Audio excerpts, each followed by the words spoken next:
ಇದು ನನ್ನ ಶಾಲೆ. ನಾನಿಲ್ಲಿ ಶಿಕ್ಷಕಿಯಾಗಿ ಕೆಲಸ ಮಾಡ್ತಾ ಇದ್ದೀನಿ. ಇಲ್ಲಿ ಇವತ್ತು ಸ್ವಾತಂತ್ರ್ಯ ದಿನಾಚರಣೆನ ಆಚರಣೆ ಮಾಡ್ತಾ ಇದ್ದೀವಿ. ಇದರ ವಿಶೇಷನ ವಿಶ್ಲೇಷಣೆ ಮಾಡಿ ಅಂತ ನನಗೆ ಹೇಳಿದರು ಕ್ಲಾಸ್ಗಳಲ್ಲಿ. ಆದರೆ ಅದನ್ನು ಹೇಳೋರು ಅವರೇ, ಸಿಲೆಬಸ್ ಕವರ್ ಆಗಿಲ್ಲ, ಮಕ್ಳದ್ದು ಕಮ್ಮಿ ಮಾರ್ಕ್ಸ್ ಬಂತು ಅಂತ ನಮ್ಮನ್ನು ಬ್ಲೇಮ್ ಮಾಡೋದು ಕೂಡ ಇವರೇ. ಅದನ್ನೆಲ್ಲ ಹೇಳ್ಕೊಡೋದಕ್ಕೆ ನನಗೆ ಟೈಮ್ ಇಲ್ಲ. ನನ್ನ ಸಿಲೆಬಸ್ಸು ನನ್ನ ಮಕ್ಳಿಗೆ ಜಾಸ್ತಿ ಮಾರ್ಕ್ಸ್ ಬರೋದ್ರ ಕಡೆ ಮಾತ್ರನೇ ನಾನು ಗಮನ ಕೊಡೋದು. ಪೇರೆಂಟ್ಸಿಗೆ ಕೂಡ ಅಷ್ಟೇ ಬೇಕಿರೋದು, ಅವ್ರ ಮಕ್ಳದ್ದು ಹೈಯೆಸ್ಟ್ ಸ್ಕೋರ್. ಮನೇಲಿ ಹೇಳಲಿ, ದೇಶ ಗೀತೆ ಎಲ್ಲದ್ರ ಬಗ್ಗೆ ಅವ್ರ ಮನೇಲಿ ಹೇಳ್ಕೊಡ್ಲಿ.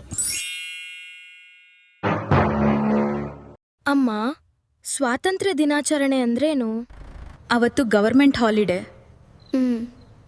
ಎಲ್ಲಾದರೂ ಹೊರಗಡೆ ಹೋಗ್ಬೋದು.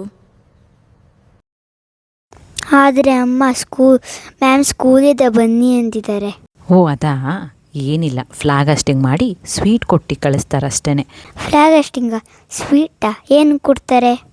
ಸ್ವೀಟ್ ಕೊಡ್ತಾರೆ ಬಿಡು, ನಾವು ಅಷ್ಟೊಂದು ಫೀಸ್ ಕಟ್ಟಿಲ್ವಾ? ನಾವು ಕಟ್ಟಿರೋ ಫೀಸಿಗೆ ನಿಮಗೆ ಊಟನೇ ಹಾಕ್ಬೇಕಿತ್ತು. ಇವಾಗ ಯಾಕೆ ಅದೆಲ್ಲ? 2 ದಿನ ಹೆಂಗಿದ್ರು ಸ್ಯಾಟರ್ಡೆ ಸಂಡೇ ಆರಾಮಾಗಿ ಎಂಜಾಯ್ ಮಾಡ್ಕೊಂಡು ಬರೋಣ. ಹೋಗು, ಇವಾಗ ಮಲ್ಕೋ ಹೋಗು.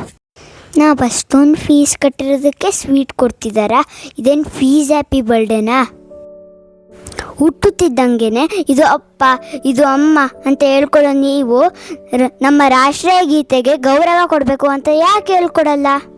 ನಮ್ಮಲ್ಲಿ ದೇಶ ಪ್ರೇಮನ ಯಾಕೆ ಬೇಸಲ್ಲ? ನಾವು ಪ್ಲಾಸ್ಟಿಕ್ ಬಾವುಟ ಇಟ್ಕೊಂಡು ಆಟ ಆಡ್ಬೇಕಾದ್ರೆ ಯಾಕೆ ಸುಮ್ಮನೆ ಇರ್ತೀರಾ? ಅದು ಆಟ ಆಡೋ ವಸ್ತು ಅಲ್ಲ. ಇದನ್ನೆಲ್ಲ ನಮಗೆ ಹೇಳ್ಕೊಡೋರು ಯಾರು? ಇದನ್ನೆಲ್ಲ ನಮಗೆ ತಿಳಿಸೋರು ಯಾರು?